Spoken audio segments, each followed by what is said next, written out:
हरियापुर नाम के एक छोटे से गांव में रामू काका अपनी छोटी सी बेटी गुड़िया के साथ रहते थे। गांव में उनका कोई अपना नहीं था। गुड़िया की मां का देहांत कई साल पहले हो चुका था और तब से रामू काका ही माँ बाप दोनों बनकर उसे पाल रहे थे। रामू काका का एक छोटा सा मटन करी का ठेला था। अगली सुबह रामू काका अपना छोटा सा ठेला लेकर हमेशा की तरह चौराहे पर पहुंच गए। ठंडी हवा चल रही थी और आसमान में हल्की धूप फैली थी। रामू काका मन ही मन सोच रहे थे, हे भगवान, अगर आज 2-3 प्लेट मटन करी बिक जाए तो घर का खर्चा चल जाएगा। गुड़िया की किताबें भी लेनी है। तभी एक दुबला पतला फटे कपड़ों में लिपटा छोटा बच्चा उनके ठेले के पास आया। काका, मुझे बहुत ज्यादा भूख लगी है, क्या आप मुझे मटन करी खिला सकते हो? पैसे अभी नहीं हैं। रामू काका ने उसकी हालत देखी, दिल भर आया। उन्हें अपनी ही गुड़िया याद आ गई। अरे बेटा, क्यों नहीं, खाना भूखों का हक है। ये ले, गर्मा गर्म एक प्लेट। वो पूरी प्लेट चुपचाप खा गया और बोला, धन्यवाद काका, भगवान आपको बहुत खुश रखे। कुछ देर बाद दूसरे गांव से एक आदमी आया, लखन। उसके कपड़ों और चाल ढाल से लगता था कि वो थोड़ा संपन्न है। अरे काका, इस उम्र में भी ठेला लगाए हुए हो? क्या बताऊं बेटा, घर में बैठे बैठे मन नहीं लगता, ऊपर से कमाने वाला भी और कोई नहीं। एक ही बेटी है मेरी गुड़िया, बस रोज 2-3 प्लेट बिक जाती हैं तो गुजारा हो जाता है, और मुझे चाहिए भी क्या। सही बात है काका, चलिए मेरे लिए भी एक प्लेट लगा दीजिए। रामू काका ने तुरंत एक प्लेट गर्मा गर्म करी परोसी। लखन ने पहला ही कौर खाया तो उसकी आंखें चमक उठीं। अरे वाह काका, ऐसा मटन तो मैंने आज तक नहीं खाया, ये तो कमाल का स्वाद है। अरे बेटा, ये सब गांव की मिट्टी का स्वाद है। काका, आप मेरे साथ मेरे गांव चलिए, मैं आपको आधे पर रख लूंगा। जितनी कमाई होगी आधी आपकी आधी मेरी, खूब चलेगा आपका स्वाद वहां। नहीं बेटा, मेरा मन बस इसी गांव में लगता है, मैं कहीं और नहीं जाना चाहता। काका, आपका मन लगता है ये बात सही है, लेकिन आपकी बेटी भी तो है, उसकी शादी, उसका भविष्य, क्या ये 2-3 प्लेट बेचकर उसकी जिंदगी बन पाएगी? रामू काका चुप पड़ गए। लखन की बात दिल में उतरती चली गई। बात तो तू ठीक कह रहा है बेटा। ठीक है, मैं कल से तुम्हारे गांव आ जाऊंगा। लखन चला गया। रामू काका जब घर पहुंचे तो देखा कि गुड़िया चूल्हे के पास बैठी आग जला रही थी। अरे बेटा, बाहर तो बहुत ठंड है, अच्छा किया तूने आग जला ली। हाँ पिताजी, मैं आपका इंतजार कर रही थी, आप देर क्यों कर दिए? बेटा, हमें कल से दूसरे गांव जाना है। पर क्यों पिताजी, हम अपने गांव में ही ठीक थे, क्या हम इस गांव में नहीं रह सकते? नहीं मेरी गुड़िया, बात रहने की नहीं है, बात तेरे भविष्य की है। भविष्य? पिताजी, हम यहाँ भी खुश हैं, आप क्यों परेशान होते हो? देख बेटा, एक लड़का आया था, लखन। वो दूसरे गांव में एक बड़ा होटल चलाता है।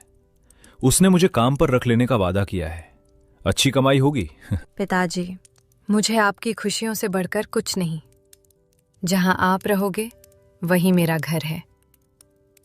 गुड़िया और रामू काका दोनों गांव छोड़कर दूसरा गांव आजता है। अरे रामू काका, आप आ ही गए, चलिए अच्छा हुआ समय पर पहुंच गए। हाँ बेटा, जैसा कहा था वैसा ही सुबह सुबह निकल पड़े। बहुत बढ़िया। काका, जल्दी से काम पर लग जाइए, आज भीड़ बहुत होगी और इराक भैया कभी भी आते ही होंगे। आप मटन करी बनाना शुरू कर दीजिए। तभी लखन ने गुड़िया की ओर देखा। और बेटी, तुम जरा मेरे घर चली जाओ, जहां भी पूछोगी लखन भैया का घर सब बता देंगे, बड़े आराम से पहुंच जाओगी। वहां भाभी भी है, वे तुम्हें खाना वाना दे देंगी। पिताजी, मैं अकेली कैसे जाऊं? डर मत बेटा, लखन बेटा बुरा नहीं है, उसके घर जा, भाभी से मिलना, बहुत अच्छे रिलेटेड है। रामू काका ने जैसे ही कढ़ाई में मसाले डाले, खुशबू पूरे होटल में फैल गई। थोड़ी ही देर में पहला ग्राहक तेजी से आया। अरे लखन भैया, ये चाचा को कहां से पकड़ लाए? खुशबू तो ऐसी आ रही है जैसे कहीं दरबार में पक रहा हो।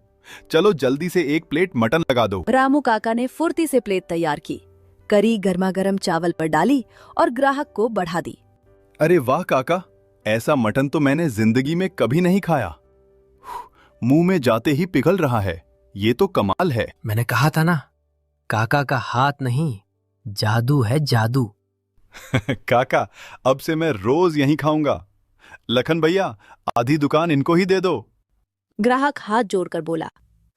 काका, अब से मैं रोज यहीं खाऊंगा लखन भैया, आधी दुकान इनको ही दे दो। धीरे धीरे और लोग भी खुशबू के पीछे पीछे आने लगे। अरे भाई, क्या महक आ रही है, एक प्लेट मेरे लिए भी लगाओ। शाम होते होते कड़ाही लगभग खाली हो चुकी थी। आज का दिन उनके लिए उम्मीद और नई शुरुआत बनकर आया था। दोनों घर चले गए। बेटा लखन, आज की कमाई तो बहुत ही बढ़िया हो गई। ला, मेरे आधे पैसे निकाल दे। वही बात जो तूने कही थी, आधा आधा। ये सुनकर लखन का चेहरा एक पल के लिए उतर गया। मन में सोचने लगा, अरे काका का मटन तो सच में जादू है। अगर आज ही मैंने इन्हें आधे पैसे देने में टालमटोल की तो कहीं ये नाराज होकर वापस अपने गांव ना चले जाएं। काका, मैं तो बस निकाल ही रहा था। आपकी मेहनत है, आपका हाथ भी है। वो पैसे गिनने लगा, पर उसके हाथ में हल्की कंपकपी थी। भगवान तेरा भला करे बेटा। आज पहली बार ऐसा लग रहा है कि मेरी गुड़िया की जिंदगी संभल जाएगी। काका, कल हमें और भी जल्दी उठना होगा। सुबह सुबह ही मटन बनाना है। आज की तरह अगर भीड़ लगी तो पूरा गांव हमारे होटल की तरफ भागेगा। अगले दिन सुबह सुबह ठंड पहले से भी ज्यादा तेज थी। कड़ाही से उठती भाप और खुशबू पूरे होटल में फैलने लगी। लोग ठंड में कांपते हुए भी गर्मा गर्म मटन करी के लिए लाइन में लगने लगे। अरे भाई जल्दी देना, ठंड में बस काका की मटन करी ही जान बचा सकती है। आज तो और भी ज्यादा खुशबू आ रही है। तभी रोज आने वाला एक खास ग्राहक आया, राहुल। काका, मैं आज फिर आ गया। आपके हाथ की मटन करी के लिए तो मैं रोज यहाँ तक पैदल आता हूँ। ऐसा स्वाद तो पूरी दुनिया में नहीं मिलेगा। अरे बेटा, तू रोज इतना दूर से आता है, मुझे तो शर्म आ जाती है। भगवान तेरा भला करे। काका, आपका खाना मेरे लिए दवा जैसा है। ठंड में आपका गरम मटन, वाह। लखन भैया, आपने बड़ा अच्छा फैसला किया इन्हें लाके। ये सुनकर लखन के चेहरे पर हल्की तकरार की झलक आ गई। अंदर ही अंदर वो बुरी तरह जल उठा। हर कोई बस काका काका करता है। अरे दुकान किसकी है, नाम किसका है, मुनाफा किसका होना चाहिए। अब तो मैंने मटन करी बनाना सीख भी लिया है, फिर इस बूढ़े को रखने की क्या जरूरत।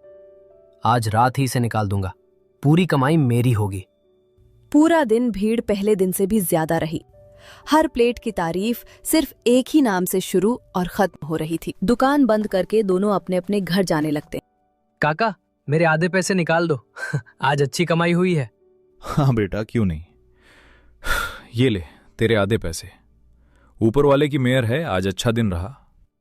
और सुनो काका, कल से आप दुकान पर मत आना। क्या बोला तूने बेटा, मैं दुकान पर ना हूं? अरे कुछ गलती हो गई क्या? नहीं काका, गलती वगलती कुछ नहीं। बस अब मैं आपसे मटन करी बनाना सीख गया हूं, तो भला मैं आपको आधे पैसे क्यों दूं? अब से दुकान में अकेला ही चलाऊंगा। लेकिन बेटा, तू मुझे मेरे गांव से यही कहकर लाया था कि आधे पैसे तेरे आधे मेरे, हम साथ मिलकर मेहनत करेंगे। हाँ काका, लाया था, लेकिन अब मेरा मन नहीं है। आप अपना गांव वापस चले जाइए, मुझे अब किसी की जरूरत नहीं। बस बहुत हो गया। आप दोनों कल से यहां मत दिखना। दुकान मेरी है, मेहनत मेरी है, और अब कमाई भी मेरी होगी। ठीक है बेटा, तेरे मन में अगर लालच आ गया है तो मैं क्या कर सकता हूं।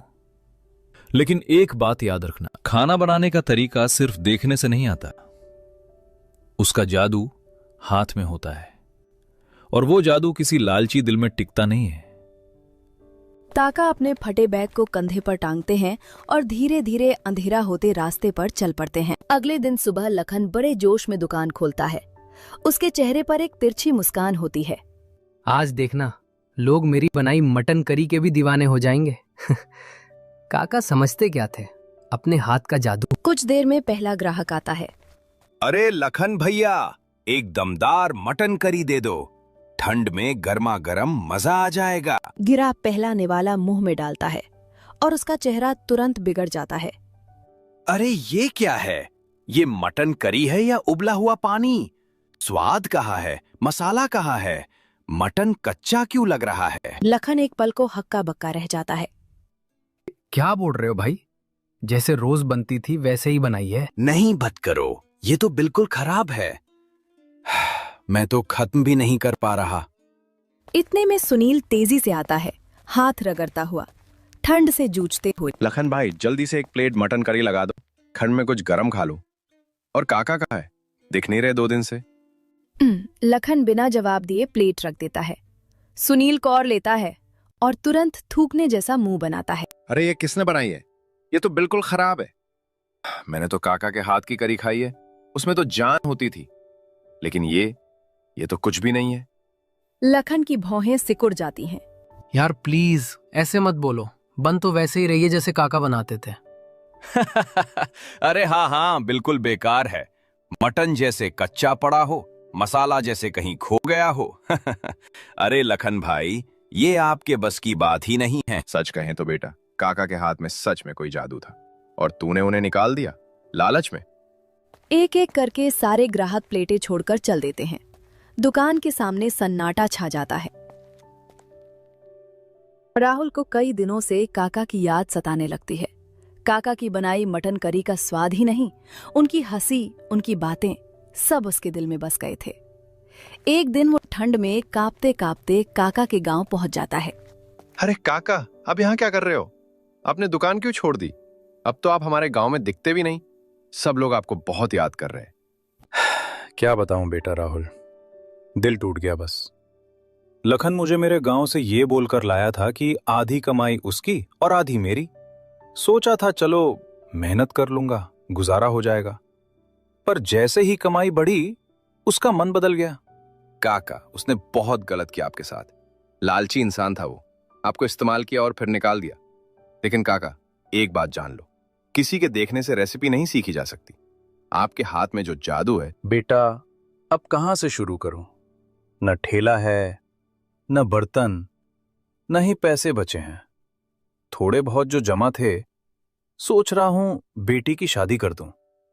मेरी उम्र भी ढल रही है बेटा, किस किस चीज के लिए भागूं?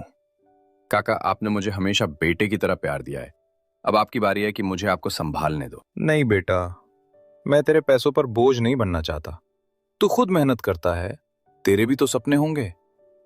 काका, आप बोझ नहीं, गौरव हो मेरे लिए। और रही सपनों की बात, मेरा एक ही सपना है, आपकी दुकान फिर से चले, आपकी मटन करी से गांव में खुशबू फैल जाए और आपकी बेटी की शादी धूमधाम से हो जाए। तू सच कह रहा है बेटा? क्या तू मेरे साथ ठेला चलाएगा? हाँ काका, आप बनाना, मैं बेचना। आपका सम्मान हमेशा सबसे ऊपर रहेगा और कसम से मैं आपको कभी अलग नहीं करूंगा। हम दोनों एक टीम रहेंगे। राहुल के साथ काका का ठेला दोबारा लग चुका था। सुबह सुबह गांव की गलियों में मसालों और देसी घी की खुशबू फैलने लगी थी। कुछ ही दिनों में ठेले पर भीड़ उमड़ने लगी। पहला ग्राहक गरम गरम भाप उठती कढ़ाई देखता ही बोल उठता, अरे काका, आप वापस आ गए। हम तो समझ बैठे थे कि अब कभी आपका मटन खाने को नहीं मिलेगा। कहाँ जाऊंगा मेरे भाइयों, बस जिंदगी ने थोड़ी परीक्षाएं ली थीं। अब आया हूं तो रोज ताजी गरम गरम मटन करी खिलाऊंगा। आप जैसे लोगों की दुआएं जो साथ हैं। ग्राहक पहला निवाला खाते ही तालियां बजा देता है। अरे वाह काका, ये तो वही पुराना जादुई स्वाद। कदम जबरदस्त। आपके हाथ का मटन तो दिल में उतर जाता है। कई महीनों से दुकान बहुत अच्छा चल रहा था। राहुल भी काका की तरह प्यार और सफाई से मटन करी बनाना सीख चुका था। काका बिस्तर पर लेटे थे। राहुल घबराकर उनके पास बैठ गया। काका, क्या हुआ? आप ऐसे क्यों लेटे हो? डॉक्टर को बुलाऊं? नहीं बेटा, मुझे लगता है मेरी उम्र का वक्त पूरा हो रहा है। बस कुछ बात मैं तुझसे कहना चाहता हूं। काका, ऐसी बात मत कहिए, आप ठीक हो जाओगे। बताइए क्या कहना है? आपकी हर बात मेरे लिए हुक्म है। राहुल, तेरे ऊपर एक जिम्मेदारी छोड़कर जा रहा हूं। मेरी गुड़िया, मेरी बेटी, इस दुनिया में उसका कोई नहीं बचा मेरे बाद। पिताजी, आप हमें छोड़कर मत जाइए, हम अकेले कैसे रहेंगे? बेटी, हर इंसान को एक दिन जाना होता है। मेरी चिंता सिर्फ तेरी जिंदगी की है। राहुल जैसा लड़का मैंने बहुत कम देखा है, सीधा, मेहनती और दिल का साफ। राहुल बेटा, अगर तुझे मंजूर हो तो तू मेरी बेटी का साथ निभाना। मुझे सुकून मिलेगा कि वो अच्छे हाथों में है। काका, ये तो मेरे लिए सम्मान की बात होगी। मैं वादा करता हूं, मैं गुड़िया का हमेशा ख्याल रखूंगा। उसे कभी अकेला महसूस नहीं होने दूंगा। मैं उसकी जिंदगी भर इज्जत और खुशी दूंगा। कुछ देर बाद काका आंखें बंद करते हैं, शांत भाव से, बिना किसी दर्द के अपनों के बीच अंतिम सांस लेते हैं। कुछ समय बाद राहुल और गुड़िया की सादगी भरी शादी होती है। शादी के बाद दोनों मिलकर फिर से काका